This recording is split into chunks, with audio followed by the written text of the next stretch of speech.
महाकुंभ, जिसमें पूरी दुनिया देखेगी, पूरा विश्व देखेगा महिला नागा साधु की महाताकत को। देखिए, महाकुंभ में एक बार फिर महिला नागा साधु दुनिया के सामने आएंगी। मगर क्या आप ये जानते हैं कि महिलाएं नागा साधु आखिर कैसे बनती हैं? इनकी महिमा क्या है? इनकी महाताकत क्या है? क्योंकि नागा साधुओं को तो आपने कई बार देखा होगा, लेकिन क्या आपने कभी किसी महिला नागा साधु को देखा है? बहुत से लोगों का जवाब इसमें होगा नहीं। लेकिन इनकी महाताकत से आज हम आपको रूबरू करवाएंगे, क्योंकि महिला नागा साधु लोगों के सामने दरअसल बेहद कम आती हैं। आमतौर पर उन्हें महाकुंभ के दौरान ही देखा जा सकता है। आखिर ऐसा क्यों है? किस लिए है? इसके पीछे की वजह क्या है, यह आपको जरूर बताएंगे। ये भी बताएंगे कि महिला नागा साधु आखिर रहती कहां पर हैं, क्यों वो दिखाई नहीं देती, लेकिन महाकुंभ उनके बिना अब अधूरा नजर आता है। महिला नागा साधु का पता जानने से पहले ये जान लेना बेहद जरूरी है कि आखिर महिलाएं नागा साधु बनती कैसे हैं। क्या हर कोई महिला नागा साधु बन सकती है? क्या अगर ईश्वर के प्रति, भगवान के प्रति एक आस्था जग जाए तो यूं ही नागा साधु बना जा सकता है? ये प्रक्रिया बहुत मुश्किल होती है और हैरान करने वाली होती है। तो आइए आपको बताते हैं चरणबद्ध तरीके से कि आखिर महिला नागा साधु कैसे बना जाता है। लेकिन उससे पहले कुछ और तथ्यों के बारे में भी यहाँ पर जान लेते हैं।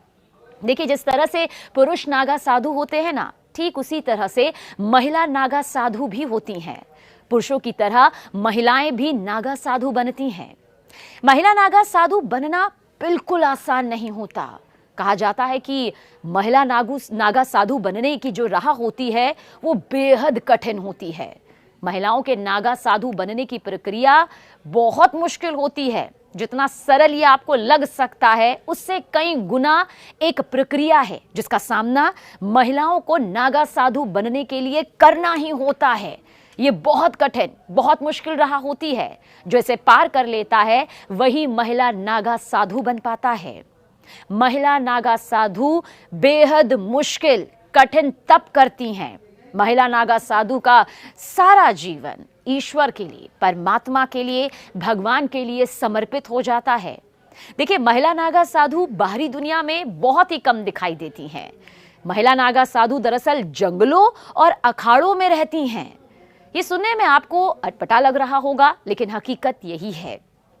ये कई सालों तक कठिन तपस्या करती है, कठिन तप में डूबी रहती हैं। सनातन धर्म में, हिंदू धर्म में पुरुषों की तरह ही महिलाएं भी नागा साधु बनती हैं, इसमें कोई दो राय नहीं। अगर कोई महिला नागा साधु बनना चाहती है, उसकी अंतरात्मा ये कहती है कि वो नागा साधु बनना चाहती है, तो सबसे पहले बेहद कड़े नियमों का पालन उसे कड़े तरीके से करना ही होता है। यहां तक कि उन्हें भी सांसारिक मोह माया जो है उसका त्याग करना पड़ता है। और किन नियमों का पालन करना पड़ता है? देखिए, ये वो नियम है जो हर एक महिला नागा साधु को करना पड़ता है। किसी महिला के मन में अगर नागा साधु बनने की इच्छा प्रज्वलित होती है, उसे लगता है कि वो भी नागा साधु बनना चाहती है, तो उसके लिए पहले 6 से 12 वर्ष तक ब्रह्मचर्य का पालन करना होता है। यह आवश्यक माना जाता है। जो महिला ऐसा करने में सफलता प्राप्त कर लेती है, कामयाब हो जाती है, अपने मन पर काबू पा लेती है, अपनी काम वासना पर पूरी तरह से काबू पा लेती है, तो उसे गुरुओं की ओर से नागा साधु बनने की अनुमति मिल जाती है। जो महिला नागा साधु बनती है, उसके पिछले जीवन के बारे में पूरी जानकारी ली जाती है।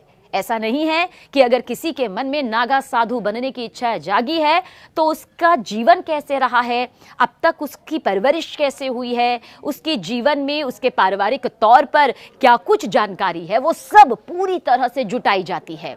साथ ही जो महिला नागा साधु बनती है ना, उसे अपने गुरुओं को अपनी योग्यता का विश्वास दिलाना पड़ता है। दरअसल नागा एक तरह की पदवी होती है। वैष्णव, शैव और उदासीन अखाड़े नागा साधुओं की होते हैं। अखाड़ों के बारे में हमने आपको पहले भी जानकारी दी है, आगे भी जानकारी देंगे, लेकिन एक बार फिर बता देते हैं। वैष्णव, शैव और उदासीन अखाड़े नागा साधुओं के ही होते हैं। और इतना ही नहीं, एक और खास बात, अपना ही पिंडदान जीते जी करना होता है। महिला नागा साधु तभी बन पाती हैं। पहले अपना उन्हें सिर मुंडवा दिया जाता है, यानी कि पहला जो होता है सबसे पहले उनके बालों को कटवा दिया जाता है, क्योंकि कहते हैं ना कि एक महिला का सबसे बड़ा आभूषण उसके बाल होते हैं, इसलिए सबसे पहले इस मोह को त्यागा जाता है। नागा साधु बनने का सबसे अहम पड़ाव है पिंडदान करना। महिला नागा साधु बनने के लिए जीते जी महिला को अपना पिंडदान करा दिया जाता है, यानी कि उसे हर तरह के मोह से दूर रहना पड़ता है। पिंडदान के बाद महिला को उस जीवन से पूरी तरह से मुक्ति मिल जाती है और उसके बाद ही महिला नागा साधु ये स्वीकार करती है कि अब से वो आध्यात्म के सफर पर निकल पड़ी है। अब से उसका पूरा जीवन जो है वो परमात्मा के चरणों में ही रहेगा, वो परमात्मा के लिए ही जिएगी और परमात्मा में ही लीन हो जाएगी। अब उसका सारा जीवन उस ईश्वरीय शक्ति को समर्पित होता है। अब महिला नागा साधु को लेकर कुछ और भी सवाल है, क्योंकि दरअसल नागा साधु जो होते हैं वो नग्न होते हैं, लेकिन महिला नागा साधु गेरुआ वस्त्र पहनती हैं। पुरुष नागा साधु तो नग्न में रहते हैं, लेकिन महिला नागा साधुओं को गेरुआ वस्त्र धारण करने की इजाजत होती है। लेकिन वो वस्त्र ध्यान से कहीं से भी सिला नहीं होता, यानी कि इसमें भी नियमों का पालन होता है। जैसे कि हम और आप जो कपड़े पहनते हैं वो सिले हुए होते हैं, उन्हें हम अपने हिसाब से अपने अनुरूप बना सकते हैं, लेकिन महिला नागा साधु किसी भी तरह से सिले हुए कपड़े नहीं पहनती हैं। और महिला साधुओं के माथे में, यानी कि महिला नागा साधुओं के माथे पर एक तिलक होता है और वो भी अपने पूरे शरीर पर भस्म लगाती हैं, जैसा कि नागा साधु करते हैं, बिल्कुल वैसे ही। लेकिन जगह पर, अलग जगह पर उनका जो विशेष स्नान होता है वो किया जाता है। महिला नागा साधु बेहद सादा जीवन जीती हैं, साथ ही साथ एक लंबा और बगैर सिला गेरुआ वस्त्र पहनती है, जैसा हमने आपको पहले भी बताया। और इसके साथ ही उनके माथे पर तिलक भी होता है, पूरे शरीर पर भस्म होता है। और इतना भी बता दें, नागा साधु, चाहे वो महिला नागा साधु हो या पुरुष नागा साधु हो, वो किसी भी दूसरे व्यक्ति के समक्ष अपना सिर कभी नहीं झुकाते और ना ही किसी की निंदा करते हैं, लेकिन उनका सिर आशीर्वाद लेने के लिए केवल वरिष्ठ सन्यासियों के समक्ष ही झुकता है। इन सभी का पालन एक नागा साधु को आजीवन करना होता है, यानी कि जब तक वो इस मनुष्य जीवन में है उसका पालन उसे अपने अंतिम सांस तक करना होगा। देखिए, महिला नागा साधुओं को लेकर बहुत सारी बातें सामने आई हैं, जैसे उनके विशेष स्नान को लेकर भी सामने बातें आती हैं। तो हमने आपको बताया कि उनके स्नान की अलग से व्यवस्था यहाँ पर की जाती है। बहुत सादा जीवन उनका होता है। आपको ये भी बता दें कि अगर पूरे भारत का जिक्र करें तो नागा साधुओं की जो संख्या है वो 5 लाख से ज्यादा है। और इतना भी बता दें कि नागा साधु अगर कोई है तो 24 घंटे में सिर्फ एक बार ही भोजन ग्रहण करते हैं। वो अपने भोजन में कंदमूल, जड़ी बूटी, फूल, फल, पत्तियां ये सब खाते हैं। साधु संत को ईश्वर के सबसे निकट माना जाता है। कहा जाता है कि अगर ईश्वर के निकट पहुंचना है तो एक सच्चे साधु संत को देख लीजिए। सन्यासी अपने पूरे सांसारिक जीवन का त्याग कर देता है, अपना संपूर्ण वक्त उस परमात्मा के नाम कर देता है, उसका स्मरण करने में लगाता है। साधु संतों में नागा साधुओं की चर्चा देखिए जरूर की जाती है। सबसे खास बात तो यह है कि नागा साधुओं को लेकर जो एक कड़ा स्वरूप नजर आता है वो सिर्फ भक्ति का ही नजर नहीं आता है, बल्कि कड़ाके की ठंड में भी वो कपड़े नहीं पहनते हैं, नग्न अवस्था में रहते हैं। ये उनकी वो तपस्या है जिसके जरिए उन्हें ये ताकत मिलती है, ये शक्ति मिलती है। शरीर पर धुनी भस्म लगाकर वो घूमते हैं। अच्छा, नागा का मतलब भी नग्न है। नागा सन्यासी अपना पूरा जीवन नग्न अवस्था में ही रहते हैं। नागा सन्यासी बनने की प्रक्रिया हमने आपको बताई कि कितनी लंबी है, कठिन है। और अखाड़ों के जरिए नागा सन्यासी यहाँ पर बनाए जाते हैं, यानी कि नागा सन्यासी बनने के लिए अखाड़ों की मान्यता चाहिए होती है। ऐसा नहीं है कि नागा सन्यासी अपने आप कठिन तपस्या करके गेरुआ वस्त्र पहनकर बन जाते हैं। हर अखाड़े की अपनी मान्यता होती है, हर अखाड़े की अपनी परंपरा होती है और उसी परंपरा के तहत, उसी नियमों के तहत उनको दीक्षा दी जाती है। कई अखाड़ों में तो नागा साधुओं को भुट्टो के नाम से भी बुलाया जाता है। लेकिन अब प्रचलन में नागा साधु ही है। कितना जटिल इनका जीवन होता है, और वही जटिलता जो होती है एक तपस्वी के चेहरे पर नजर भी आती है। इनका युद्ध कौशल गजब का माना जाता है, और यही वजह है कि ये महाकुंभ की रौनक बन जाते हैं, महाकुंभ की शान बन जाते हैं। बताया जाता है कि किसी भी इंसान को नागा साधु बनने के लिए 12 साल का लंबा समय लगता है। नागा साधु बनने के बाद वो गांव या शहर की भीड़ भाड़ भरी जिंदगी को त्याग देते हैं। यानी कि जो भीड़ भाड़ और से भरी जिंदगी हम देखते हैं रोजमर्रा की, उसे पूरी तरह से त्याग देते हैं और अपने रहने के लिए पहाड़ों पर, जंगलों में चले जाते हैं। उनका ठिकाना उस जगह पर होता है जहां कोई आता जाता नहीं है।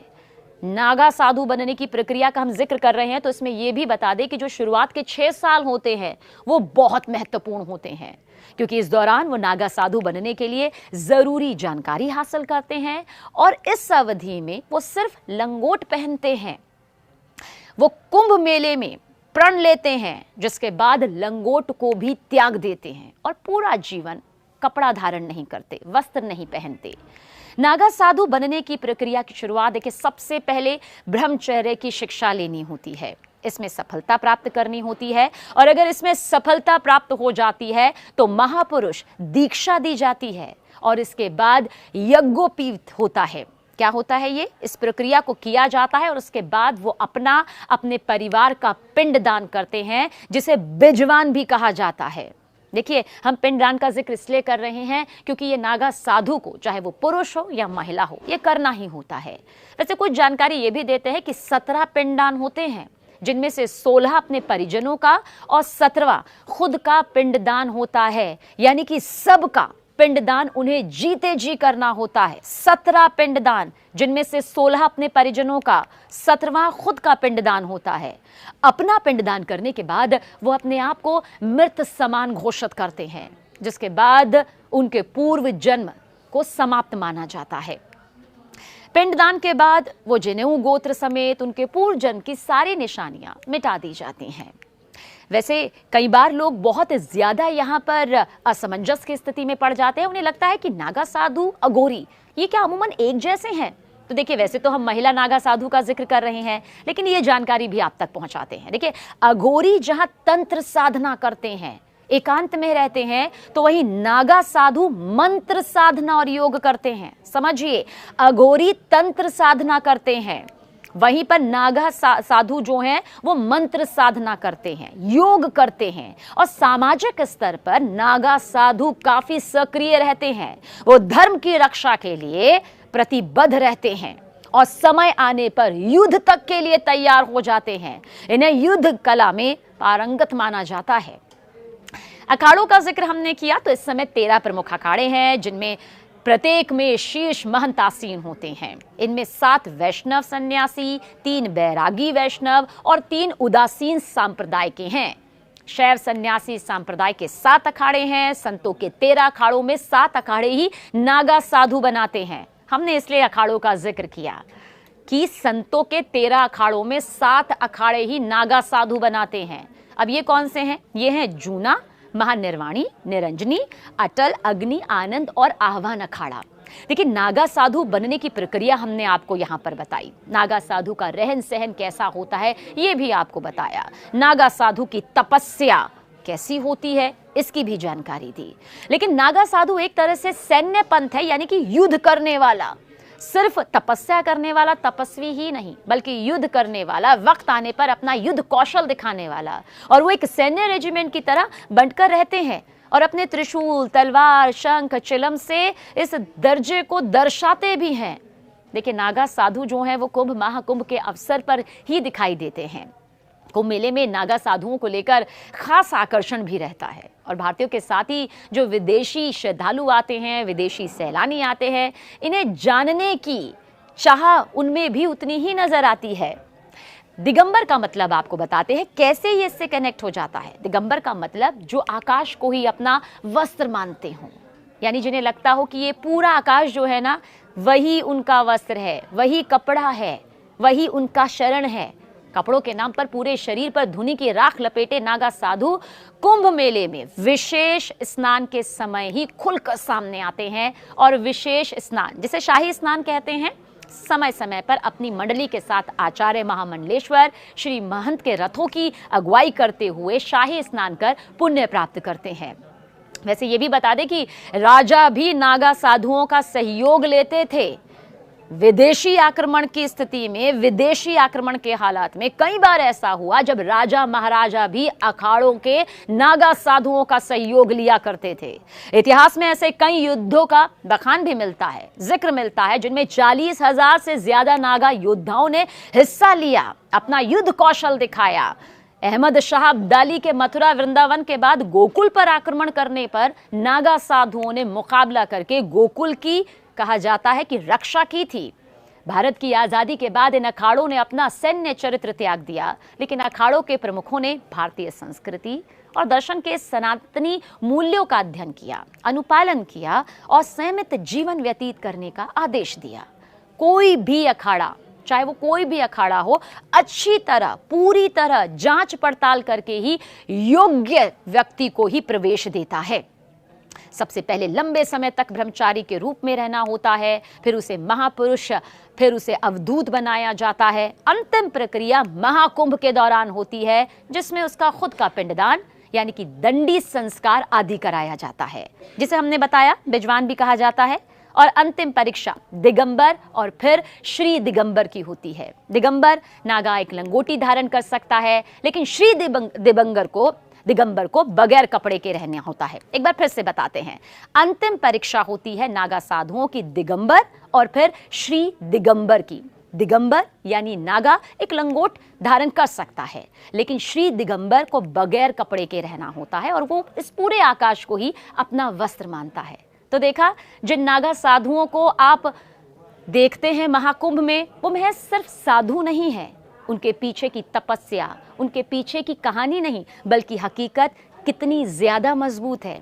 और ऐसे ही महिला नागा साधु को भी इसी प्रक्रिया से गुजरना पड़ता है। तो इस बार जब महाकुंभ में आप महिला नागा साधु और नागा साधुओं के दर्शन करें, तो महज दर्शन के तौर पर ना करें, बल्कि समझिए कि आखिर कितनी कड़ी तपस्या और 12 साल का जो लंबा सफर रहा, उसके बाद तैयार होते हैं ये नागा साधु।